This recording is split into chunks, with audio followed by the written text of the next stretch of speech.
ഈശ്വര, അവനിത് എന്ത് ചതിയാ കാണിച്ചേ? എത്ര കാലമായി നമ്മൾ പിടിച്ചോണ്ടിരുന്ന ലേലവാമാര് പിടിച്ചത് മഹാ നാണക്കേടായി പോയി. PK ഗ്രൂപ്പുകാർ അത്ര പണം നമ്മുടെ കയ്യിൽ ഇല്ലാത്തതുകൊണ്ടാണ് നമ്മൾ തുക കയറ്റി വിളിക്കാഞ്ഞെന്ന ജനസംസാരം. ലേലം പിടിച്ചതുകൊണ്ട് മാത്രം എല്ലാം തീർന്നില്ല ചായ. അവന്മാര് നമ്മളെ തോപ്പിച്ചോണ്ട് ഇവിടെ മാനവ മര്യാദയായിട്ട് കച്ചവടം നടത്തുന്ന എനിക്കൊന്ന് കാണണം. വാഴിക്കല ഞാൻ ഒരുത്തനെയും. എടാ കുട്ടപ്പായി, ബിസിനസ് രംഗത്ത് ഇതൊക്കെ പതിവാ. നീ വെറുതെ അവന്മാർക്കെതിരെ ഗുണ്ടായിസം കാണിക്കാനൊന്നും പോണ്ട. നിങ്ങൾ വിഷമിക്കണ്ട, അടുത്ത പ്രാവശ്യം നമുക്ക് തിരിച്ചു പിടിക്കാന്നേ. വേണ്ട, ഇനി ആ കച്ചവടം നമുക്ക് വേണ്ട. പണ്ട് അപ്പനായിട്ട് തുടങ്ങി വെച്ചൊരു ഏർപ്പാടായതുകൊണ്ട് ഞാനും അത് തുടർന്ന് നടത്തിയതേ ഉള്ളൂ. അത് ഇങ്ങനെ നിർത്താനായിരിക്കും ദൈവം തമ്പുരാന്റെ തീരുമാനം. എന്നേക്കുമായി നിർത്തിയേക്കാം. ഒരിക്കൽ തോറ്റ് പിൻവാങ്ങിയെടുത്തോട്ട് ഇനി അവറാച്ചനില്ല.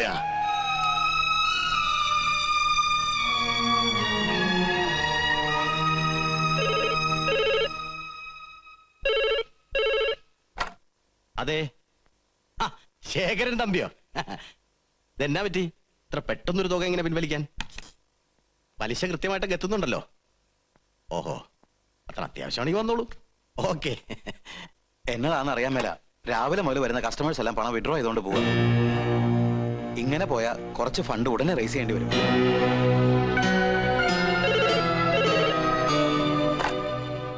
ഹലോ, എന്നാ സുധാര? എന്നാ ആര് പറഞ്ഞു? തേവക്കാട്ട് ഫൈനാൻസ് പൊളിഞ്ഞു എന്ന് പറഞ്ഞാൽ ഈ നാട്ടിൽ ആരെങ്കിലും വിശ്വസിക്കോ? ഛേ, ലേലം പിടിക്കാഞ്ഞത് കൈ പണമില്ലാഞ്ഞിട്ടൊന്നുമല്ല.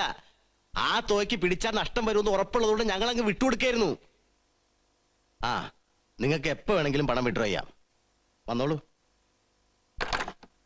എന്റെ നാടു. ഹലോ. അപ്പ ഇത് ഞാനാ. എന്നതാടാ? എന്നാ പറ്റിയേ? എന്നാ ചതിവ് പറ്റിയെന്ന് അറിയില്ല. ഡെപ്പോസിറ്റേഴ്സ് എല്ലാം പെട്ടെന്ന് വന്ന് പണം പിൻവലിക്കുക. ഇവിടുത്തെ ഫണ്ടെല്ലാം തീർന്നു.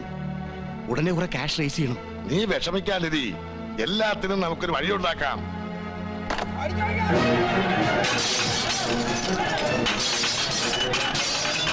എന്നാ ഇത്? ആരും വെള്ളം വെക്കരുത്. എറിയരുത്, എറിയരുത്.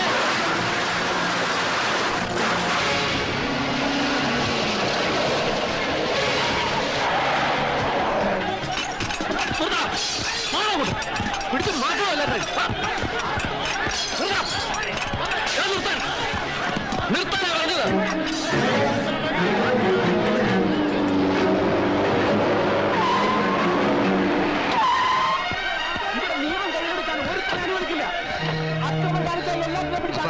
ബാങ്കിലുണ്ടായിരുന്ന പണം മുഴുവൻ കൊണ്ടുവന്നിട്ടുണ്ട്.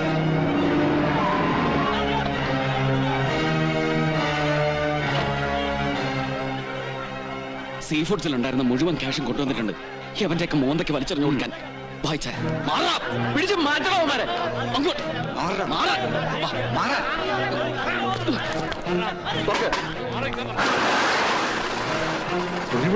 അകത്ത് ഓഫീസിലിരിക്കുക. നിന്റെ ഒന്നും ഒരു ചില്ലി കാശും വേണ്ട തേവക്കാട്ടുകാർക്ക്. കേട്ടോടാ പുല്ലന്മാരെ. എന്നാ പിന്നെ ഞങ്ങൾ കാശ് തരാ. എത്രയാടാ നിന്റെ നക്കാപ്പിച്ച കാശ്? പറയടാ, എത്രയാണെന്ന് അക്കൗണ്ട് നോക്കി അറിയാം. എവിടാ നിന്റെ പാസ്ബുക്ക്? കാണിക്കടാ. പാസ്ബുക്ക് ഇല്ല. Account number? അക്കൗണ്ട് നമ്പർ അത് വേണ്ട. വല്ലവന്റെയും വാക്ക് കേട്ട് ഇവിടെ അതിക്രമം കാണിച്ചാലുണ്ടല്ലോ, ചവിട്ടി എല്ലോടിക്കും ഞാൻ. നിങ്ങൾ ആരും പേടിക്കണ്ട. തേവക്കാട്ടുകാര് ഇന്ന് വരെ ആരെയും ചതിച്ചതായ ഒരു ചരിത്രം ഉണ്ടായിട്ടില്ല. കാശ് കിട്ടാനുള്ളവരൊക്കെ മാന്യമായിട്ട് വന്ന് കാശ് വാങ്ങിച്ചോണ്ട് പോയിക്കോണം. ഒരുവിളെ വിളിക്കണ. കഴിഞ്ഞത് കഴിഞ്ഞു. ഒരു നയാ പൈസ ഇല്ലാതെ പണം തിരിച്ചു കൊടുക്കുകയും ചെയ്തു. മറ്റുള്ളവരെ പോലെ അമിത പലിശ വാങ്ങി നാട്ടുകാരുടെ കഴുത്തടക്കാൻ നമ്മൾ തുടങ്ങിയ സ്ഥാപനമൊന്നും അല്ലല്ലോ ഇത്. ബാങ്ക് പലിശ നിരക്കിൽ ഒരു ധനസഹായം അത്രേ കരുതിയിട്ടുള്ളൂ. നാട്ടുകാർക്ക് അത് വേണ്ടെങ്കിൽ വേണ്ട, ഇതോടെ നിർത്തിയേക്കാം. 10-25 വർഷമായിട്ട് ഞാൻ നോക്കിയും കണ്ട് നടത്തിക്കൊണ്ട് പോന്നിരുന്നൊരു സ്ഥാപനമാണ്. അതിങ്ങനെ പെട്ടെന്നൊരു ദിവസം പൊട്ടുക എന്ന് പറഞ്ഞാൽ എനിക്ക് സഹിക്കാൻ മേലപ്പ. ഇച്ചായൻ ഇങ്ങനെ കൊച്ചു കുട്ടികളെ പോലെ ആയാലും സമാധാനിക്കും. അതങ്ങ് പോട്ടെ, നമുക്ക് വേറെന്തേലും തുടങ്ങാം. ഇച്ചായം വിഷമിക്കാതിരിക്കെ. ഓരോ ഡിപ്പോസിറ്റേഴ്സിന്റെ വീട്ടിലേക്കും ഫോൺ കോളുകൾ പോയിരുന്നു. കമ്പനി പൊളിഞ്ഞെന്ന് പറഞ്ഞുകൊണ്ടുള്ള അനോണിമസ് കോളുകൾ. അപ്പൊ ഇത് ആരോ കരുതി കൂടി ചെയ്ത ചതിയാന്നല്ലോ. ഒരു സംശയവും വേണ്ട, ഇതിന്റെ പിന്നിൽ വന്ന് ലേലം പിടിച്ചമാര് തന്നെ. അവന്മാരുടെ ആൾക്കാരാ ബാങ്കിൽ വന്ന് കല്ലെറിഞ്ഞതും ബഹളം ഉണ്ടാക്കിയതും എല്ലാം. അതെ, അന്വേഷണത്തിനിടയ്ക്ക് അതെനിക്ക് ബോധ്യപ്പെട്ട കാര്യമാണ്. പക്ഷേ നിയമപരമായി അവർക്കെതിരെ നമുക്കൊന്നും ചെയ്യാനൊക്കുകയല്ല. നിയമത്തിന്റെ സഹായമൊന്നും ആവശ്യമില്ല. ചതിയിലൂടെ എല്ലാം തച്ച് തകർത്തിട്ട് ഇച്ചായന്റെ ഈ കണ്ണുകൾ നിറപ്പിച്ചവന്മാരോട് മറുപടി പറയാൻ എനിക്കറിയാം. പോലീസിന്റെ നിയമം കൊണ്ട് അങ്ങോട്ട് വരാതിരുന്നാൽ മാത്രം മതി. കുട്ടപ്പായി, നീ വെറുതെ വഴക്കിലൊന്നും പോണ്ട. ഓ, എന്നാ പിന്നെ ഞാൻ ഒരു കാര്യം ചെയ്യാം. ഇത്രയും സൽക്കർമ്മങ്ങൾ ചെയ്ത അവന്മാർക്ക് ഓരോ പൂച്ചണ്ടും പൂമാലയും കൊടുത്തേച്ച് വരാം. എന്റെ വക ഒരു റീത്തും.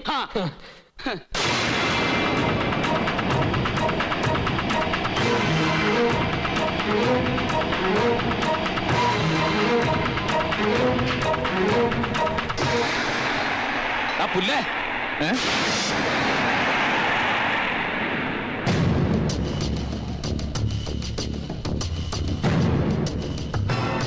അയ്യോ, തേവക്കാട്ട് തമ്പുരാക്കന്മാരെന്താ ഇവിടെ?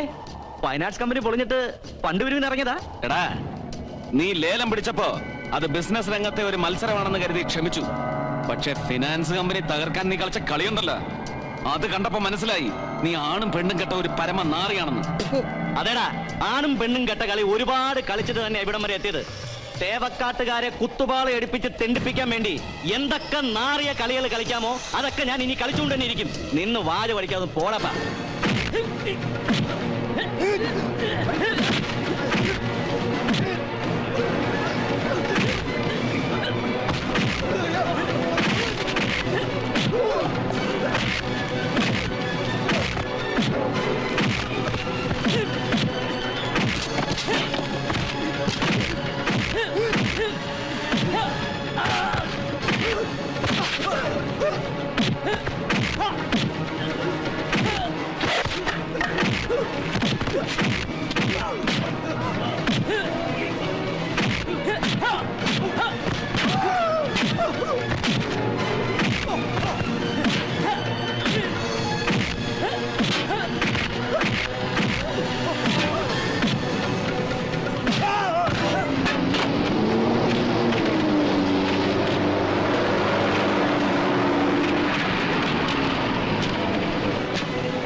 കുട്ടപ്പായി, വേണ്ട. അവന്റെ ചോര തെറിച്ച കടപ്പന്നിയുടെ നാറ്റമായിരിക്കും. പിന്നെ ദിവസം 4 നേരം കുളിക്കേണ്ടി വരും. വിട്ടേരെ. കുത്തി വാരിയല്ലൊടിക്കാൻ തേവക്കാട്ട് ആമ്പിള്ളേരുണ്ടെന്ന് മനസ്സിലായില്ലടാ. ഇപ്പൊ നിന്റെ നെഞ്ചത്തും മോന്തയ്ക്കും ഒക്കെ തന്നത് നമ്മൾ തമ്മിലുള്ള കച്ചവടത്തിന്റെ ചെറിയൊരു അഡ്വാൻസ് മാത്ര. ഇനിയും നിന്റെ മറ്റേ കളി കളിച്ചാലുണ്ടല്ലോ, അഡ്വാൻസ് കഴിച്ച് ബാക്കിയെല്ലാം കൂടെ എടുത്തൊരു മലത്തേച്ച് നിന്റെ രസീതുകൾ കൈ തരും. കേട്ടോ?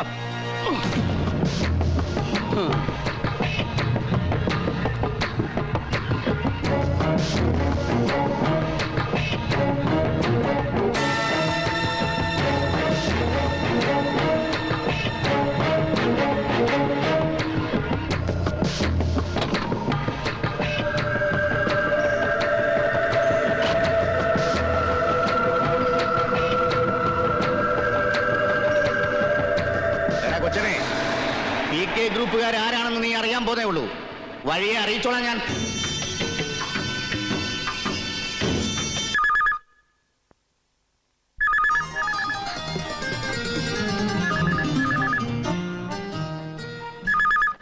ഹലോ, ആ ഉണ്ടല്ലോ.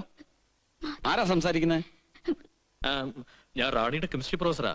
ആ കുട്ടിയെ ഫോണിലൊന്ന് കിട്ടുമോ? എന്താ സാർ, പ്രശ്നമല്ലോ? ഏയ്, പ്രശ്നമൊന്നുമില്ല. ആ കുട്ടി ഒരു സംശയം ചോദിച്ചിരുന്നു.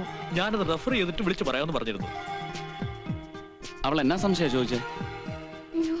അത് പിന്നെ സൾഫ്യൂരിക് ആസിഡിന്റെ രാസനാമം എന്താന്ന്. എടി ബുദ്ധൂസെ, സൾഫ്യൂരിക് ആസിഡിന്റെ രാസനാമം നിനക്ക് അറിയത്തില്ലോടി? അറിയാതെ പിന്നെ H2SO4.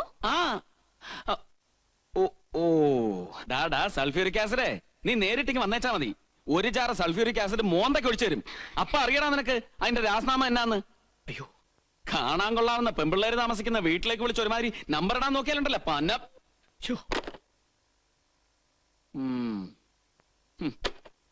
എന്നതാ കുട്ടൻസേ? ഏതോ ഒരുത്തൻ ശബ്ദം മാറ്റി നിന്റെ പ്രൊഫസറാണെന്ന് പറഞ്ഞ് സൾഫ്യൂരിക് ആസിഡിന്റെ രാസനാമം പറഞ്ഞു തരണം പോലും നിനക്ക്. ഓ, അത് കോളേജിൽ ഏതെങ്കിലും തലതെറിച്ച പയ്യന്മാരായിരിക്കുന്നേ. ആണോ? എങ്കിൽ മോളിനി കുറച്ചു നേരത്തേക്ക് ഫോൺ എടുക്കണ്ട. ഇന്ന് ഞാൻ അവനെ നോക്കും. പന്ന പുന്നാര മോനെ, നിന്റെ തന്തയുടെ മറ്റേ എന്തൊക്കെ വൃത്തിയായി പറയുന്നേ? അയ്യോ, നീയായിരുന്നോ? സോറിടാ, ആള് മാറിപ്പോയതാ. ആരോടായാലും ഈ ഭാഷയിലാണ് സംസാരിക്കുന്നേ. ഇത്തരം വികട സരസ്വതി വിളമ്പുന്നവരെ കാണുന്നതിന് ദേഷ്യം എനിക്ക്. പിണങ്ങാതടി മോളെ. എന്നതാ എന്നതാ? വേണമെങ്കിൽ നേരിട്ട് വന്നൊരു സോറി തരാം. പോരായോ? വേണ്ട വേണ്ട, ഇനി എന്നെ കാണാൻ സംസാരിക്കൊന്നും വേണ്ട. ഓ, ഒരു കെമിസ്ട്രി പ്രൊഫസറും അവന്റെ ഒടുക്കത്തെ രാസനാമോ. ഓ പിള്ളേരെ, കറണ്ട് പോകാൻ സമയമായി, തിരികെ എത്തിച്ചോളൂ. ചേച്ചി ആ തിരിങ്ങെടുത്തേ. ഇതാ വരുന്നു. വേഗം, സമയായി. ഓ കൃത്യം.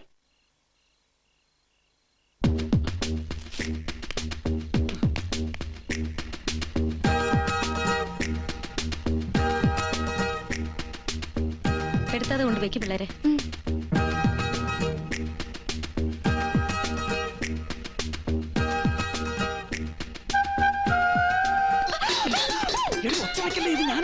നോക്ക്. ഒന്നുമില്ല, മുന്ത താഴെ വീണതാ. ചേച്ചി ഞാൻ വെട്ടം കൊണ്ടുവരാം. എന്നതാ ചേച്ചി? നാശം, ഒരു പൂച്ച എടുത്ത് ചാടിയതാ. ഒരു കള്ളപ്പൂച്ച ഇറങ്ങി നടപ്പുണ്ട്. കയ്യെ കിട്ടി അതിനെ തല്ലി കാലൊടിക്കണം. അത് ശരിയാ, അങ്ങനെ എന്നെ ചെയ്യണം. നിനക്ക് പഠിക്കാനൊന്നുമില്ലേ? കറണ്ട് വരട്ടെ ചേച്ചി. കറണ്ടൊക്കെ വന്നോളൂ, പോയി പഠിക്കാൻ നോക്ക്. ചെല്ലേ.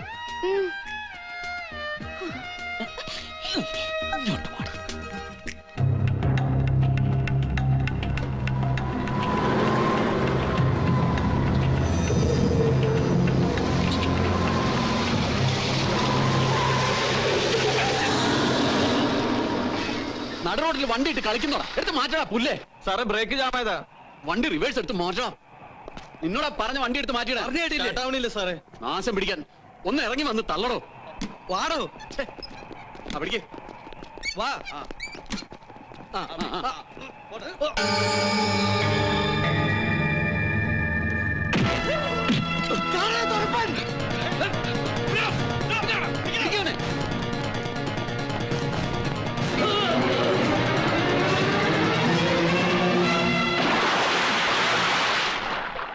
ലോറിക്കാരനെ പൊക്കി എടുത്ത് ജീപ്പിക്കറ്റ്. No explanations. സർ, വളരെ വിവാദമായ രാഷ്ട്രീയ കൊലപാതക കേസിലെ പ്രതിയാണ് നിങ്ങളുടെ കസ്റ്റഡിയിൽ നിന്ന് രക്ഷപ്പെട്ടത്. സർ, കോടതിയിൽ ഹാജരാൻ കൊണ്ടുപോകുന്ന വഴി വളരെ അപ്രതീക്ഷിതമായി. നിങ്ങൾ എന്ത് വിശദീകരണം നൽകിയിട്ട് ഒരു കാര്യമില്ല. ഉടനെ തുറപ്പൻ ജോസിനെ എവിടെ നിങ്ങൾ തപ്പിയെടുത്തില്ലെങ്കിൽ നിങ്ങൾക്കെതിരെ ആക്ഷൻ എടുക്കേണ്ടി വരും. Sir, you can go now.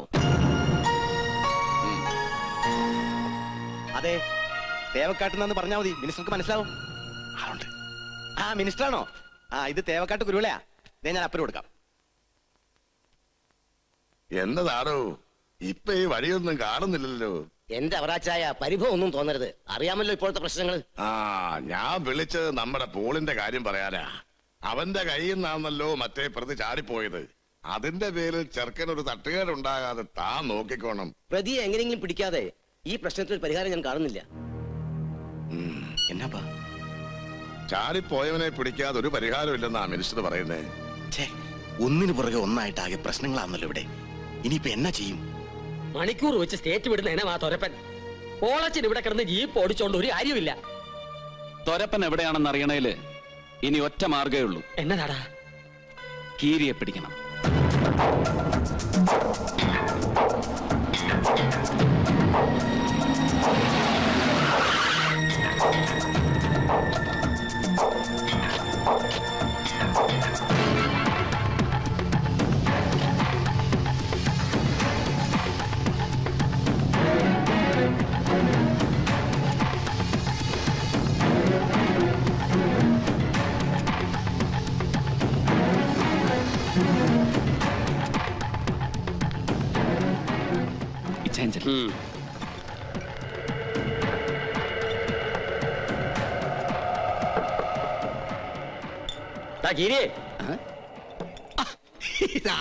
മുതലാളിയോ? എന്നതാടാ, വല്ലതും തടഞ്ഞോ?